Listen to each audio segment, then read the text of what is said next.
Hello বন্ধুরা, welcome to my channel. আজকে আমি তোমাদের সাথে শেয়ার করতে চলেছি চিংড়ি মাছের ভাপা। তো চলো শুরু করি।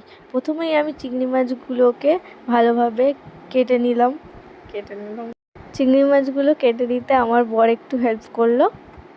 চিংড়ি মাছগুলো ভালোভাবে কেটে নিয়ে ভালোভাবে ধুয়ে রেডি করে নিলাম। তারপর এর মধ্যে আমি দেব হলুদ গুঁড়ো,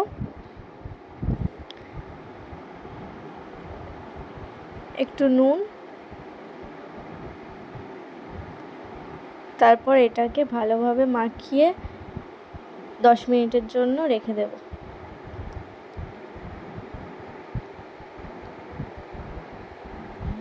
10 মিনিট পর ঢাকনা খুলে আমি ভালোভাবে এটাতে সর্ষে বাটা, একটু টক দই,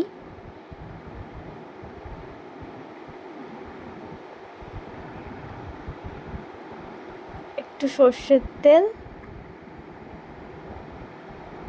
ভালোভাবে এটাকে ম্যারিনেট করে নেব। ভালোভাবে এটাকে ম্যারিনেট করে আবারও 10 মিনিটের জন্য এটা রেখে দেব।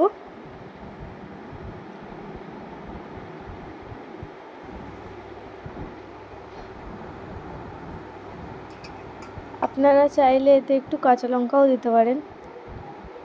এরপর আমি কড়াইতে সর্ষের তেল দেব। সর্ষের তেলটা ভালোভাবে গরম হয়ে যাওয়ার পর ম্যারিনেট করে রাখা চিংড়ি মাছটা আমি কড়াইতে ভালোভাবে দিয়ে দেব।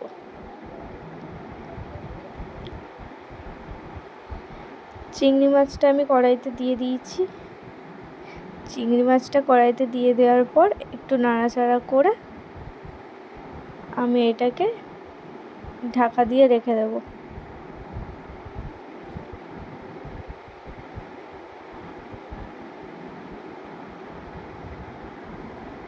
আমি এর মধ্যে কাঁচা লঙ্কা অ্যাড করেছিলাম, আপনারা চাইলে নাও দিতে পারেন।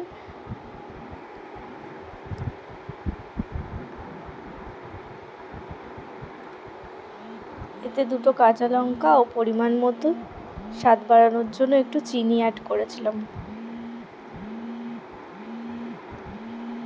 এরপর আমার চিংড়ি ভাপা রেডি। আমি চিংড়ি মাছের ভাপাটা নামিয়ে নিলাম। আপনারা জানাবেন কেমন হয়েছে রেসিপিটা।